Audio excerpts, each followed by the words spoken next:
Dan kembali lagi bersama saya Zulaida Rahmi, Eskom MSc dalam program e-learning di Universitas Subudaya Indonesia, tentunya UB on TV.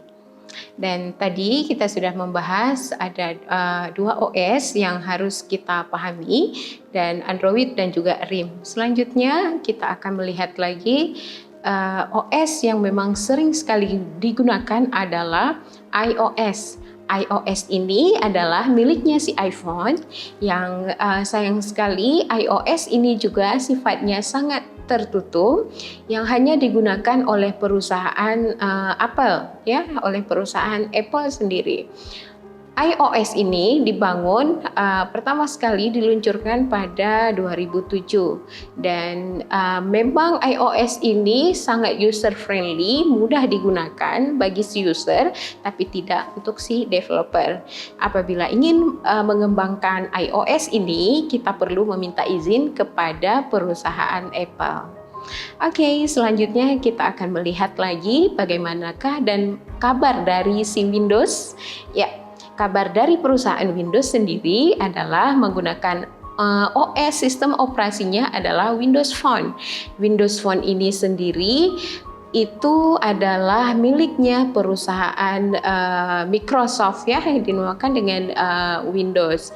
Dan sama seperti iOS, sama seperti RIM yang digunakan oleh dua perusahaan, dan Windows Phone ini juga digunakan oleh perusahaan Microsoft untuk mengembangkan software mobile-nya.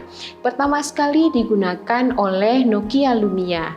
Itu adalah operasi pertama sekali dan juga action pertama sekali dari Windows Phone.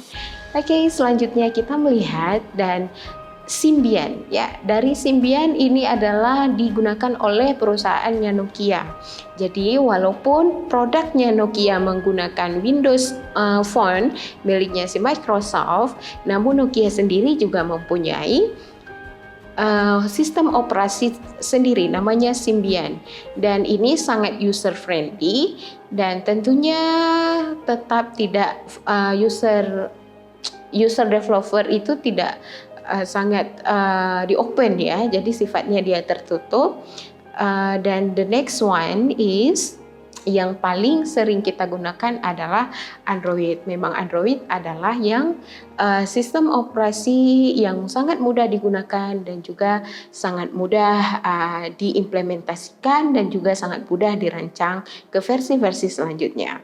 Oke, selanjutnya kita akan melihat dalam pengembangan sistem berbasis mobile ini, apa aja sih tahapan yang perlu kita gunakan ataupun apa saja sih tahapan untuk pengembangannya. Ya, yang pertama sekali kita akan melihat requirement analysis. Tentunya sebagai developer perlu kita analisis terlebih dahulu kebutuhan apa yang diperlukan sehingga kita bisa membuat aplikasi yang sangat bagus. Dan juga tentunya harus dilihat adalah user friendly-nya. Setelah adanya menganalisa apa yang diperlukan, kemudian kita akan membuat perancangan sistemnya. Perancangan sistemnya yang dirancang adalah dimulai dari mana, kemudian end-nya di mana. Selanjutnya dalam tahapan pengembangan adalah development. Perlu adanya improvement setelah kita merancang suatu sistem. Dari perancangan sistem ini tentunya berbasis dari analisa. Berdasarkan analisa, kita bisa membuat pengembangan sistem tersebut. Apa yang kira-kira perlu dikembangkan dari beberapa tool yang telah dirancang. Setelah adanya pengembangan, maka hasil yang sudah jadi jangan lupa untuk ditesting terlebih dahulu untuk melihat di mana ada kesalahan yang terus diperbaiki sebelum di-launching ke user.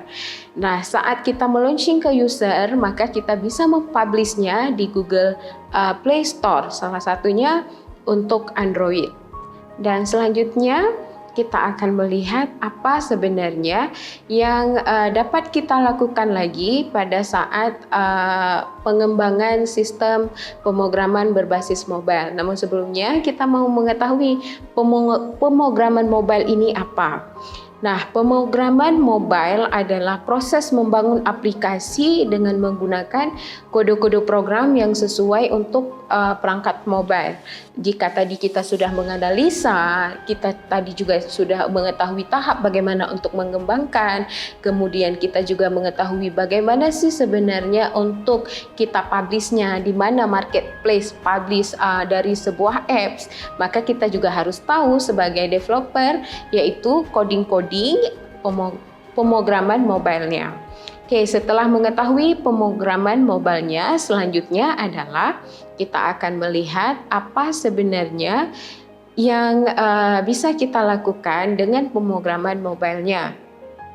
Ya, jadi tahapannya beberapa hal yang perlu kita lihat di dalam coding-codingnya itu adalah coding yang kita input adalah coding yang memang mudah untuk dikembangkan di kemudian hari.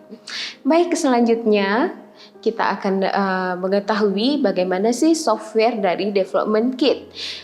Beberapa software development kit yang memang sering sekali digunakan adalah Android Studio, dan Android Studio sendiri memang sangat user friendly, kemudian didukung oleh Eclipse dan juga ada Xamarin, Visual Basic dan juga Kotlin.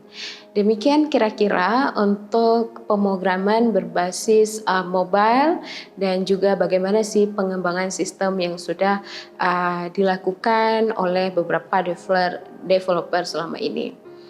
Nah, demikian e-learning kita pada kesempatan kali ini, dan nantikan episode-episode selanjutnya di pemrograman e-learning UB on TV bersama saya Zulaida Rahmi Zakaria.